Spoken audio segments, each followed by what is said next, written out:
They said I was too quiet to lead, too quiet to make an impact, too quiet to be remembered. They never asked if I was listening, because I was. Every word, every sigh, every silence. I carried it all, not in my voice, but in my bones. They mistook my stillness for absence. But I was never gone. I was simply building something within. Something too quiet for the world to notice, until the day it echoed back. They told everyone I gave up, that I disappeared. Some even said I was broken. But I wasn't. I was healing in secret. It wasn't failure.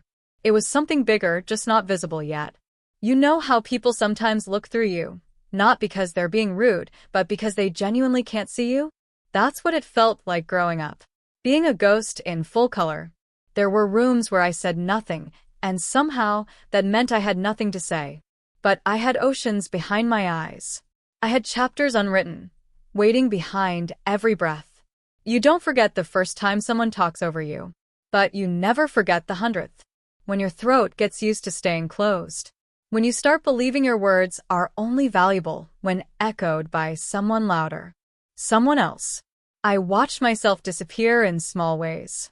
Sitting at the back of the classroom, answering in nods instead of words. Being the one who is sweet but shy. The one who never complains. The quiet girl. But quiet doesn't mean empty. Quiet doesn't mean weak. And quiet is not the same as invisible. Because the day the whole room listened to me, I didn't shout. I didn't scream.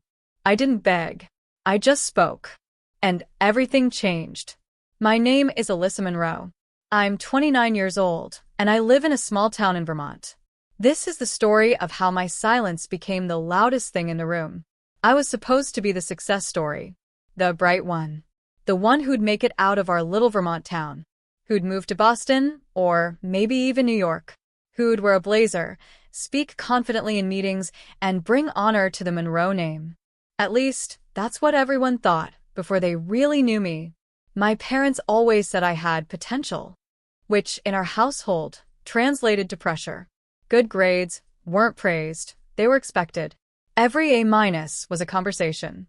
Every silent dinner was a reminder that excellence wasn't celebrated, only demanded. When I was 12, my dad stood in the doorway of my room and said, "You've got a mind for law. Don't waste it on art or books."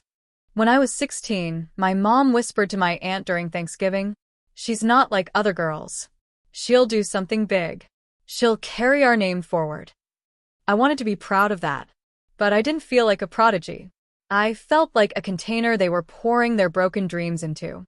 And every time I stayed quiet about what I actually wanted, I felt myself drowning a little more. I didn't want the spotlight. I didn't crave applause. I just wanted peace, the kind that comes from doing something that feels like you. But how do you say that in a family where silence means failure? Where stillness is mistaken for laziness? So, I obeyed. I enrolled in a competitive pre-law program in Boston. I dressed the part. I answered when called on. I studied hard, even when my stomach turned at the thought of spending the rest of my life in courtrooms and contracts. I became the version of me they wanted, but not the version I could sustain. By the second year, I was breaking. Panic attacks at night. Constant nausea before exams. I lost 15 pounds without noticing. When I finally told my academic advisor I needed a break, she looked at me like I'd admitted to a crime. "But your GPA is excellent. Think it through before you ruin this momentum." And I did think it through. I thought about it alone. In bed. At 3 a.m. With my chest tightening and my mouth too tired to explain. I dropped out the following week. The silence from my family was deafening. No one called. No one visited. No one said, "We're proud of you anyway." Instead, there were messages like, "She's just taking a break. We don't talk about that anymore. She'll bounce back. She has to." But I didn't bounce. I fell. And for the first time in my life, I let myself land. Hard. I moved back home quietly. Took a part-time job at the local library. Started journaling again. Stopped explaining myself to people who never really listened. The town whispered, "Wasn't she supposed to be something? Such a shame." All that potential. And maybe they were right, because I was supposed to become someone big. But instead, I became someone small. And no one noticed. Not even me. I didn't wake up one morning with a plan. There was no magical sunrise. No divine sign. Just space. And stillness. And for the first time in years, I didn't fight it. I spent my mornings shelving books and checking out mysteries for retirees who called me sweetheart. I started walking the long way home just to feel the wind on my face. I bought paints from the dollar store, even though I hadn't touched a brush in years. And then one rainy Wednesday, I overheard something that would quietly change everything. Mrs. Delaney, a retired elementary school teacher who visited the library every week like clockwork, was sitting at a computer. Tears in her eyes, frustration in her voice. "This damn thing hates me," she muttered, stabbing the keyboard with her index finger. "I just want to see my grandson's graduation photos." I paused. She looked up, eyes tired but kind. And for reasons I still can't fully explain, I walked over and knelt beside her. "Can I try something?" I asked gently. Within 5 minutes, her email was open. 10 minutes later, her grandson's face filled the screen, cap, gown beaming. Her hand flew to her mouth. She didn't say thank you, not right away. She just stared. Then finally, in a whisper, "You brought my baby into my living room." Something about those words clung to me, not because of what I did, but because of what she felt, what I helped her feel. That night, I opened my laptop, the same one that used to haunt me during sleepless college nights, and created a simple flyer using a free design site. Tech Help for Seniors, by appointment only, free. I printed 10 copies, hung them around the library, the bakery, and the community center. Didn't expect anything. Didn't ask anyone for permission. By the end of the week, I had 4 calls. By the end of the month, I was helping nearly a dozen people. It started small. So small, it barely had a name. But I watched these tiny moments bloom. A widower learning to FaceTime his daughter in California. A woman reconnecting with her high school pen pal over email. A man uploading a photo of his late wife to share with old friends. Each time, their fingers would shake. Their voices would crack. But when they succeeded, even just a little, their whole face would change. They looked seen. They felt seen. And so did I. There was one day in particular I'll never forget. Mrs. Delaney, yes, the same one, brought a batch of lemon cookies to her 3rd session. Not because she had another question, but because she wanted to thank me. "I told my friend Lorna what you did. Now, she wants help learning how to make a Facebook account," she said, and I quote, "If that quiet girl with the soft voice can make Delaney smile again, I want in." I laughed. Really laughed. Not politely. Not carefully. But fully. And in that moment, I realized something no degree had ever taught me. I didn't need a podium to matter. I didn't need a law license to create change. I just needed to show up. Consistently. Quietly. Kindly. This little tech help service didn't make headlines. It didn't go viral. No one wrote articles about it. But it mattered. It mattered so much. It didn't take long for word to spread.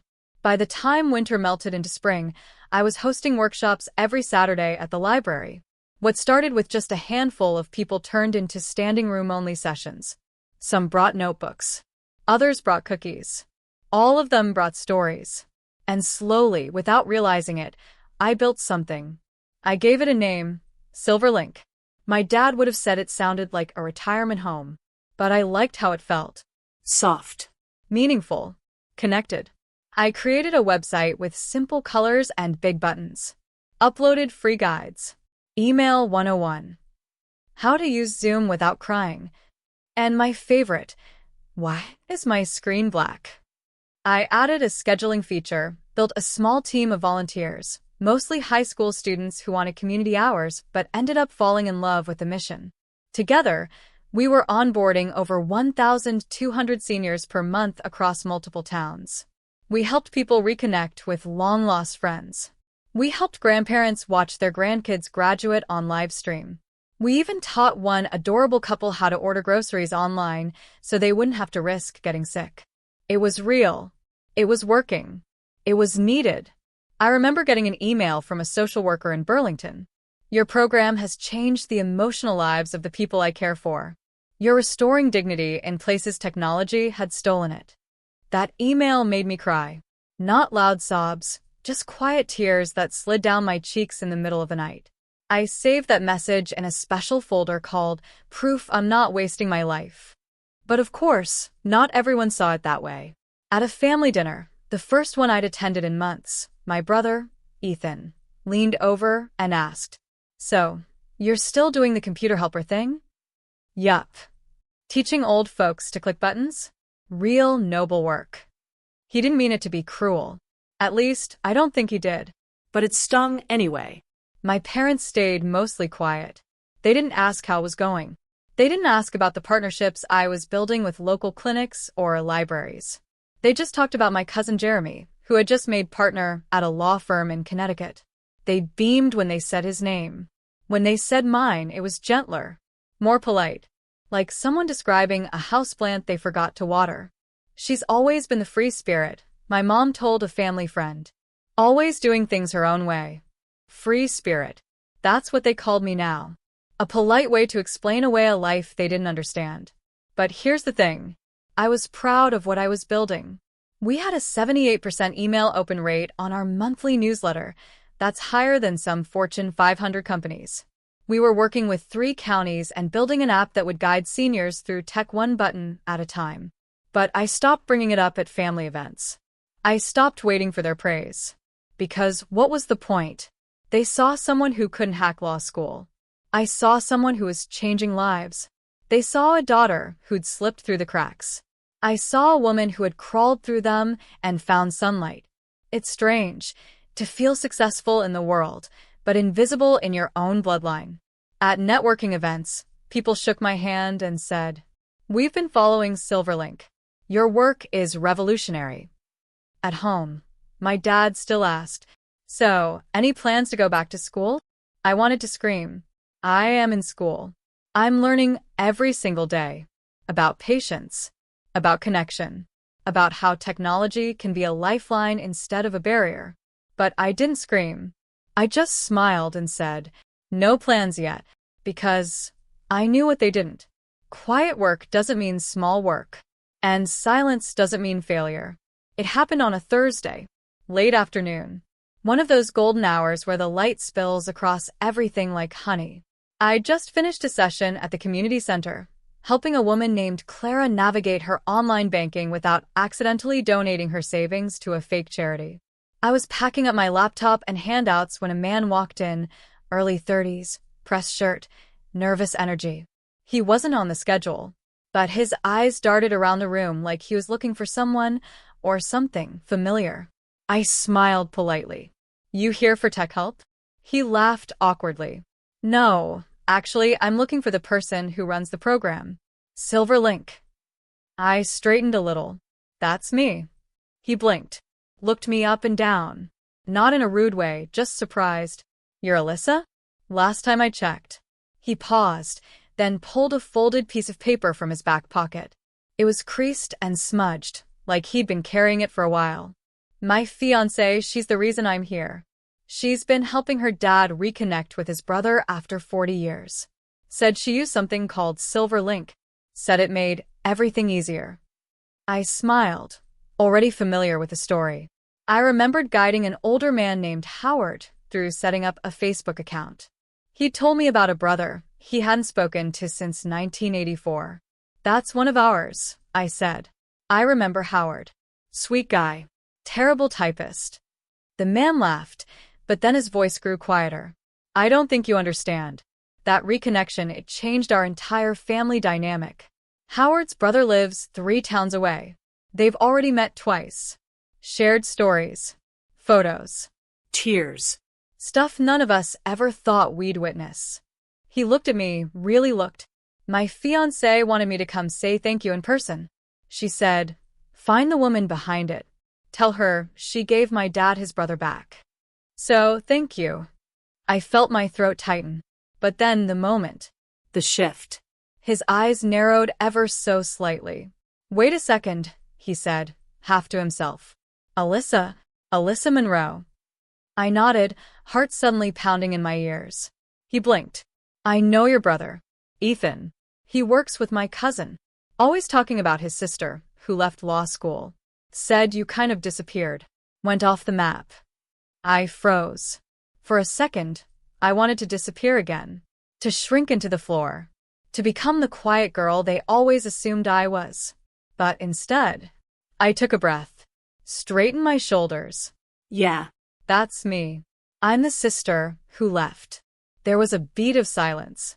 Then the man let out a low whistle. Wow. He has no idea, does he? I didn't answer. I didn't need to. Because the truth was already standing in front of him. He looked around the room, at the posters, the handouts, the photos of seniors holding certificates with proud, toothy smiles. This is incredible, he said, almost to himself. And all this time, they've been telling everyone you were just lost. I felt my chest swell, not with anger, not with pride, but with clarity. I didn't get lost, I said. I just stopped following their map. He stared at me like I'd just cracked open a secret the world had kept from him. Then he said something I'll never forget. You didn't demand attention. But the truth walked in by itself and refused to stay quiet. He smiled, extended a hand. It's an honor to meet you, Alyssa. And just like that, my story didn't need defending anymore. Because someone else had told it for me. Truthfully. Unprompted. From the outside, looking in. That night, I didn't go home right away. I sat in the empty library, lights low, laptop closed. I stared out the window at the streetlights flickering on one by one. And I whispered to myself. They said I was too quiet, but they forgot something important. Quiet doesn't mean small. Soft doesn't mean invisible. And sometimes silence is just the sound before everything changes. It wasn't a grand apology. There was no dramatic phone call. No emotional sit-down over coffee. No tearful reconciliation. Just a note, tucked quietly under my front door one Sunday morning. On lined paper. My mom's handwriting. I visited Silverlink's website today. Your father and I had no idea how much you've built. I'm sorry we didn't ask sooner. You've done something beautiful, Alyssa. We're proud of you. Love, Mom. I didn't cry right away. I just stared at the letter. Reread it 4, 5, maybe 6 times. Then I placed it gently in my drawer. I didn't frame it. Didn't tell anyone. Didn't even reply right away. Not because I was cold, but because I didn't need it anymore. Their recognition was a warm breeze. But my worth had already rooted itself deeply, like oak beneath the soil. It wasn't pride. It was peace. Weeks later, I got a text from Ethan. Just one line. Heard about Silverlink. Looks like you did all right after all. I stared at the screen. No emoji. No sarcasm. No elaborate backpedaling. But something had shifted. At the next family dinner, he actually asked me about my work. Listened when I spoke. Didn't interrupt. He didn't gush. He didn't apologize. But he heard me. And maybe that was enough, when your validation is no longer outsourced. When you no longer perform your life for someone else's applause. I stopped looking at old pictures trying to find what they thought I lost. I stopped wondering if law school would have been easier if I just pushed harder. I stopped editing my past into something more acceptable. Instead, I just lived. My apartment was small, but full of life. My fridge always had a carton of oat milk and leftover chocolate muffins from the senior baking class. My calendar was filled with names like Mildred, Horace, and Marlene, people who brought me more joy than any courtroom could have offered. Sometimes, on my walks home, I'd catch my reflection in the windows of passing cafes. And I liked her. The woman I saw. Soft eyes.